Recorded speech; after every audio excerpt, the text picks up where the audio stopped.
Hi guys, welcome back to my channel. So today's video is all about forever luxury, and I love this topic because I think it's so important to really think through your purchases, especially when it comes to luxury goods, which are, let's face it, only getting more and more expensive. So today I thought I would share all my tips and tricks I've learned along the way as to how to create a truly timeless classic collection that hopefully you'll love and be able to enjoy for many, many years. So I hope you guys enjoy this, and let's get started. One small distinction that I did want to make is that being a very classic timeless item isn't the same as having exceptional resale value. The two are linked, but they're not exactly the same, because it is fully possible to have a very classic item that has a terrible resale value. So it is important to make that distinction. If you are solely focused on resale value, then you're really limiting yourself to a couple of items from a couple of brands, namely Chanel and Hermes, and there's a whole formula that goes into that, but it is very, very restrictive. So if you want a slightly more balanced collection, then hopefully this is the video for you. I fully believe it's possible to create a very timeless, luxurious collection that you'll be able to enjoy for decades without only focusing in on Chanel flaps or Hermes Birkins or Kellys. My first piece of advice is, if you are going to indulge in a more trendy item, maybe there's an it bag that caught your eye, you know it's not going to be a forever piece in your collection, you still want to go for it, but you figure you'll just sell it a few years down the line, to try and plan the timing of your sale well. And I first heard this from another YouTuber called Mel Soldera. I'm sure you guys are familiar with her. She has an amazing channel and an amazing bag collection. I think I heard her say this, oh gosh, it must be like 5 years ago now, and she was talking about how she loved to buy it bags and trendy bags, but she always tried to make sure she sold them on while they're still popular. I don't know why, but this blew my mind when I heard it, because it literally never occurred to me to do that before. For me, if I was going to get an it bag, I wanted to wear and use it for as long as humanly possible, and certainly for as long as it was popular. And no one had ever suggested to me to sell it whilst it was still really popular, but it makes complete sense in terms of trying to maximize the money that you get back. So that is definitely something I try to keep in mind now. I'm gonna be honest, I'm not always great at it, because sometimes I get really attached to my bags, and sometimes I simply don't care if a bag is super popular or not. If it's a really good bag that works for me, I'm happy to keep it regardless of popularity. But when it comes to certain bags that, you know, I know are a little bit more trendy, especially if they're on the higher side and I do know I'm probably gonna sell it at some point, I do try and plan that to make sure that I'm selling it in good time and not just pointlessly keeping it in my closet where it's ultimately just devaluing. So definitely something to keep in mind. I thought that was a really, really clever tip. My second piece of advice is to look beyond bags as soon as you do have your core collection, and your core collection is probably going to differ from person to person. I obviously have a lot of bags, but certainly if I was going to start again, I think after my 5th bag, I would probably then begin to look beyond bags at other items, simply because you can only wear one bag at a time. So as fun as it is to get different versions, for me, in terms of creating a very well-balanced, easy to put together outfits, I would really focus in on other items that I think are going to aid me more than just getting endless versions of the same item. So for me, I would probably focus in on getting a couple of belts that I really love, and then also building up a jewelry collection I really enjoy, and then investing in some good shoes.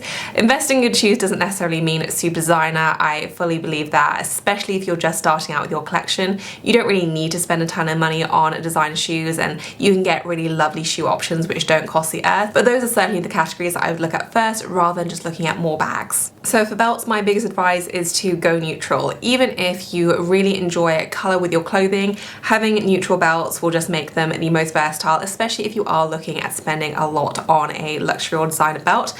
I would say I don't think it's fully necessary. So one of my favorite belts at the moment is the Reese belt. I own this in the black and the tan, and since I got it, it's become my most worn belt, period. And that's including all my other designer fancy luxury belts. It's just really, really useful, and it goes with a ton of items. So I definitely don't think that you have to spend a ton of money. Having said that, this wasn't super cheap. It is still full leather. It's very nice quality, but it's just very, very versatile. I do love the simplicity of it.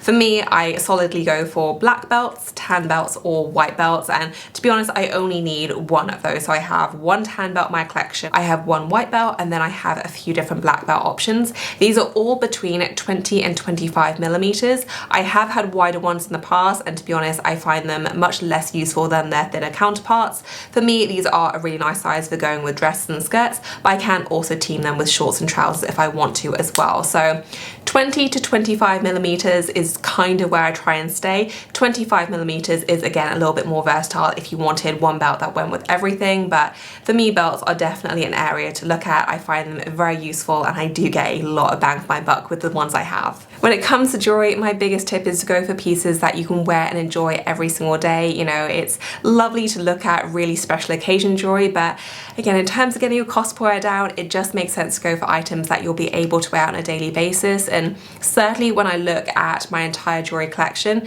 the pieces which I love and cherish the most are the items that I can wear every single day that just add a little bit of sparkle to my daily outfits. One of my absolute favorite jewelry brands for this reason is Idyl. Their jewelry pieces are so stunning and I love the fact that they are delicate and dainty enough for me to wear every day, but they still add a little bit of sparkle to make everyday outfits just feel so special, and I just adore them. They were kind enough to partner with me on this video as well because they have just launched 2 new necklaces which are so incredibly stunning. I'm actually wearing them both together here today because you can actually layer these up in different ways. You can wear them by themselves and you can also wear them individually. If you're not familiar with Idyl, then they really specialize in modular jewelry designs which you can wear multiple different ways. So I'm a huge fan of their earrings and I just have in the simple studs here today, but I also have various different attachments, I guess, where I can layer in different pieces to create completely different looks without ever having to repurchase the same base.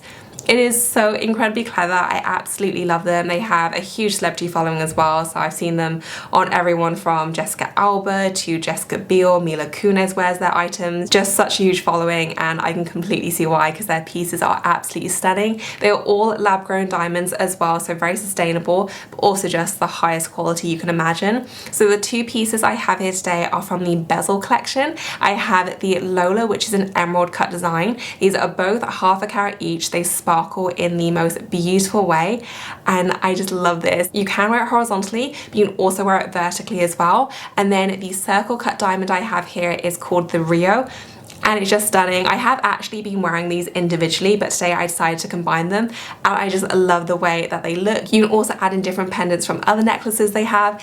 It's just so incredibly clever and I love the versatility. Their pieces have really enabled me to build and create a very versatile jewelry wardrobe that I just love wearing so much.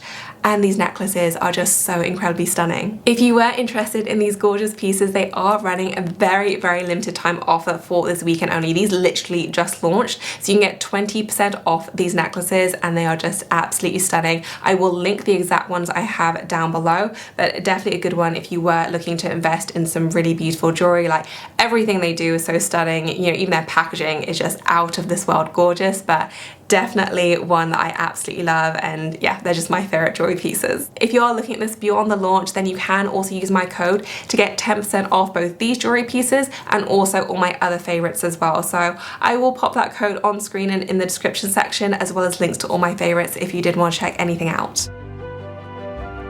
My next tip is, whilst I'm the biggest believer in saving on lots of little things that you only just like in order to save up for one really big thing that you absolutely love, I also think it's completely true that not everything you own has to be expensive. And for me, my quintessential example of that in my life is my mum, because my mum does own a lot of nice handbags, but she only really owns them because I gave them to her. She doesn't really care all that much about handbags, but what she does really love are nice watches. So a few years ago, she splurged and she bought herself a beautiful Rolex watch. She also owns an Omega watch too, and she loves those and gets so much use and joy out of them. When it comes to handbags, yes, she uses them, yes, she kind of likes them, but she'd probably be just as happy with a style from the high street. But when it comes to her watches, she really does love and enjoy them so much. So just because you spend and splurge on one category doesn't mean that you have to spend and splurge on every category.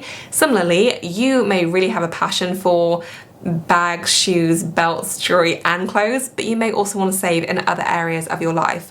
That was certainly true of me. You know, I didn't really have too many other hobbies outside of handbags, which is how I managed to get so many at such a young age. I traveled so much when I was a kid that I wasn't really into traveling when it came to being a young adult. So I just saved up and spent my money on handbags. Each their own, and you know, for so many of you, it might be the opposite. You might want to focus on travel and then just completely ignore all the other categories. Like, it doesn't really matter what you splurge on, but I think it's really important to not get into the trap of thinking that every single item that you you buy is expensive. I would also argue that a much more well-rounded collection actually includes items from every single price point, and certainly when it comes to, you know, dressing yourself and building up outfits, I always think the best outfits are a mix of price points anyway, as opposed to just one big label show. So don't feel like you need to spend money on everything. I feel like most people are much better off selectively choosing where they spend their money.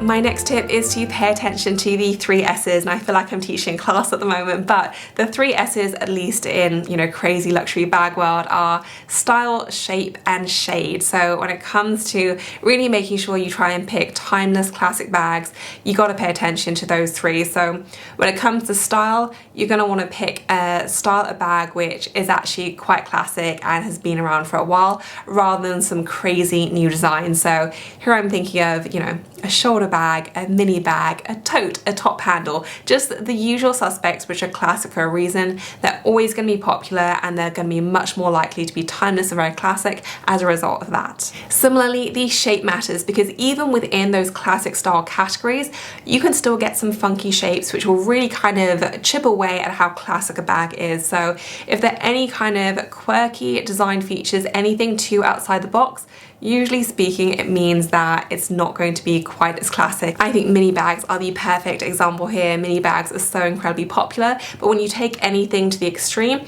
that's when it gets into trendy category. And for mini bags, it is when you shrink them right down to the micro level, they just become so difficult to wear and so trendy that they are no longer a classic item. So if you take any item to the extreme, even if it starts off from a very classic style or shape, they will ultimately become a more trendy item. So whilst a bit boring, you really want to stay in the middle there in terms of just very classic, timeless, and ultimately tried and tested shapes that everyone comes back to time and time again. And the third S stands for shade, because even though it's very obvious that certain colours are more classic than others, you know, a nice tan colour is always going to be more classic than a neon orange, even within those colour families, certain shades are going to be much more popular than others. And I first really kind of learnt this when I used to look at the Purse Forum, which is a handbag forum online, and there would be so many threads obsessing over different shades of Chanel bags, and this was comparing the 10A red to the 12P red, and I made those up, I don't know if those are the actual codes, but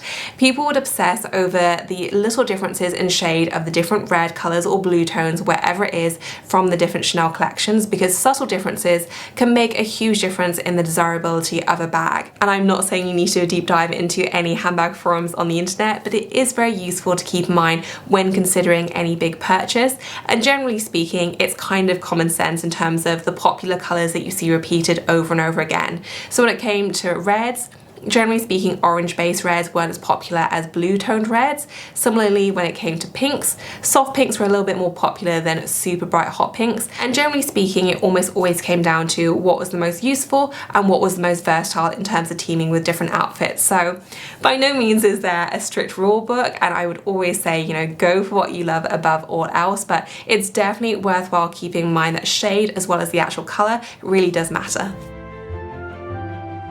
My next tip is, if you are someone who really struggles to remove yourself from bag hype, I always find it very helpful to think and look back over previous collections, to look at how a bag used to be all the rage and so hyped up, and now you just don't hear about it at all. And for me, it's always Chanel, because Chanel is the most expensive bag brand that I personally buy, and I'm always looking at their new collections. I always get really excited about items, but I try and make sure, especially when it comes to that kind of money, that I'm not just buying things for a season or two. And when it comes to their new releases, Chanel always say that their new item is super classic, they're investing in it, you know, it's going to be the new it bag.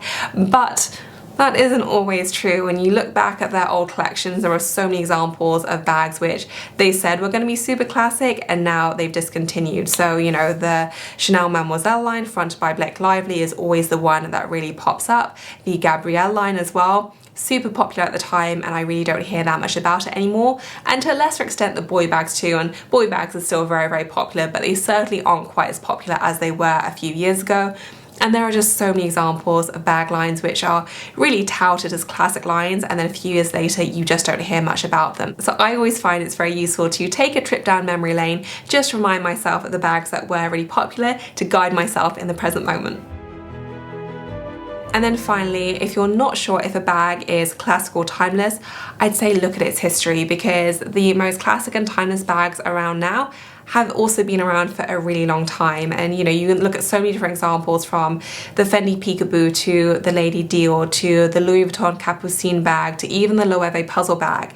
Those bags have all been around for 10 years or more. It's crazy to think about, but they really have been around for that much time. If they've been around for a decade, they're probably not going anywhere anytime soon. So for me, those are all very, very safe buys. And yes, that does sometimes mean that you have to wait it out a little bit, but I always feel like, apart from price increases, time is generally on your side when it comes to making luxury purchases, because whilst I have sometimes spent a little bit more because I hesitated on a purchase, particularly when it comes to the major brands like Chanel, etc.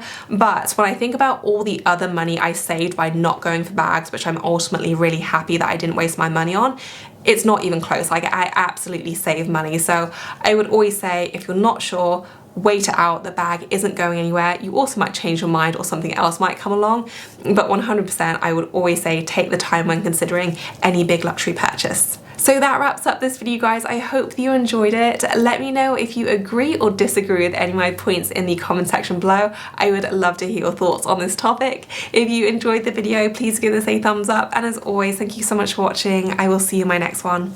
Bye, guys.